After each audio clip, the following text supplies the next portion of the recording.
protected areas are designed to protect biodiversity, and biodiversity is the stuff of development. It underpins our very existence on this planet. We use biodiversity for food, it's when we consume fish stocks.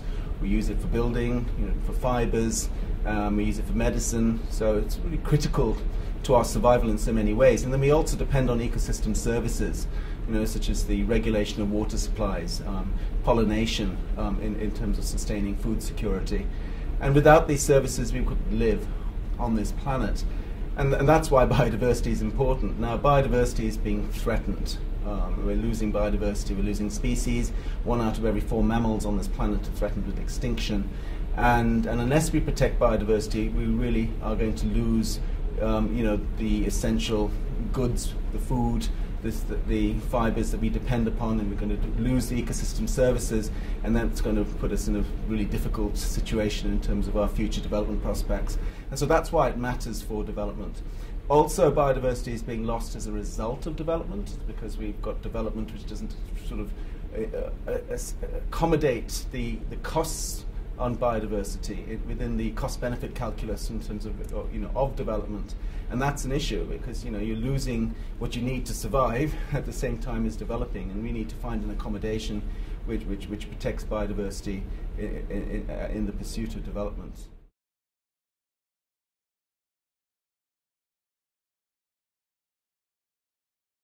Well, there are trade-offs, and they're complex ones. I think we're all very proud of the fact that since 1990 we've reduced, against the 1990 baseline, extreme poverty on this planet by half, and we met the Millennium Development Goal on poverty in this regard.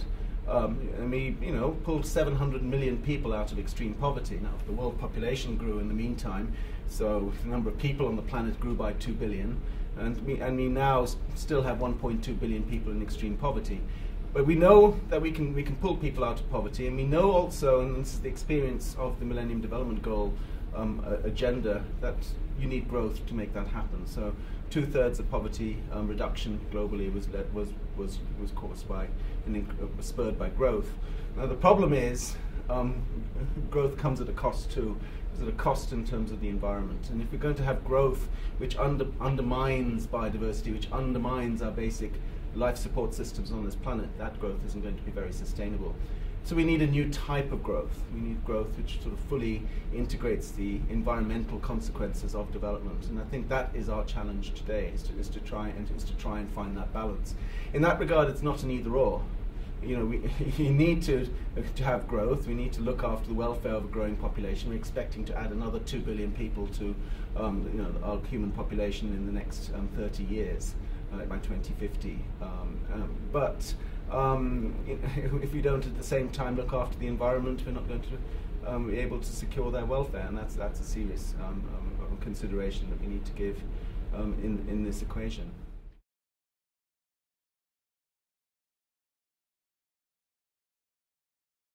Yes, in the Maldives, I think we've got a good example. I mean, UNDP supported the government of Maldives in strengthening its protected area system, and in fact the Maldivian government has pledged to establish the entire country as a biosphere reserve in the next 5 years. It's already banned shark fishing and so on. And this is because UNDP supported an economic assessment which looked at the contribution of biodiversity to the Maldivian economy. And what that found was biodiversity generated 98% of exports, 88% of GDP, and 71% of jobs. I mean, that's phenomenal. And the reason for that, of course, is because their economy is predominantly dependent upon tourism and fisheries. Now, both tourism and fisheries are threatened by the loss of biodiversity, and that's happening because of overfishing. It's happening because development is taking place without consideration to biodiversity values, and of course that would undermine tourism potential in that country. So we invested in strengthening protected areas in order to secure that biodiversity from threat, and therefore to continue to allow the Maldivian economy to prosper, depending as it does so much on biodiversity. So that's an example of a UNDP effort. And we did it by, they have protected areas, but they didn't have management plans, they had no limited capacity to manage, didn't know how to deal with specific threats, they couldn't deal with the threats working singly as government. They had to work with the private sector, things like, the damage caused to coral reefs by diving operations, and so on, required private sector support. And dealing, for instance, with waste management and effluent discharges into sensitive coral reefs, that required retrofitting of infrastructure from private resorts. And so that's what we did. We created the partnerships with the private sector, with civil society groups, NGOs, and the government to try and address some of these challenges the country faces.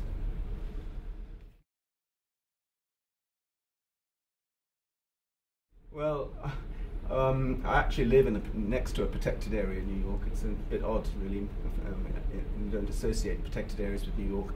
Although all our water supply in New York actually comes from protected watersheds. I mean, we wouldn't have clean water were it not for protected areas. So I've chosen to live. It's quite a remote area. It's about an hour and 45 minutes each way commute, but next to a protected area, and I'm in the forest. So when I wake up in the morning, I'm in a protected area, and of course gives me peace of mind. But I need that peace of mind because the sort of job I do, as the Director of Sustainable Development at UNDP, sort of looks at the big challenges that the world confronts. Issues around inequality, the fact that, the 100 richest people on the planet own more than the 1.2 billion poorest people on the planet. And that inequality is rising. We're getting the kind of growth which is leading to the richer getting richer, but the bottom 40% are not necessarily benefiting. We've got issues in terms of getting decent jobs and livelihoods. We've got a growing population. Of course, we've got the destruction of the environment. How do we bring this all together? And of course, we have growing crises attached to consequences of ill-planned development, and famine and so on, attached to the fact that we're not resilient. In terms of our development. And so that's what worries me. That's how I spend my time. And I think protected areas are critical in terms of providing a solution in this regard. Without life support provided by biodiversity, we're doomed. And protected areas are our insurance mechanism. Some 25% of the planetary surface, 25% under some form of protection. If just by indigenous peoples, indigenous community conservation areas play a critical part in protecting biodiversity across the planet. And that area is really critical to the survival of the human being, to our species. And so therefore, there are insurance mechanism and other things go belly up.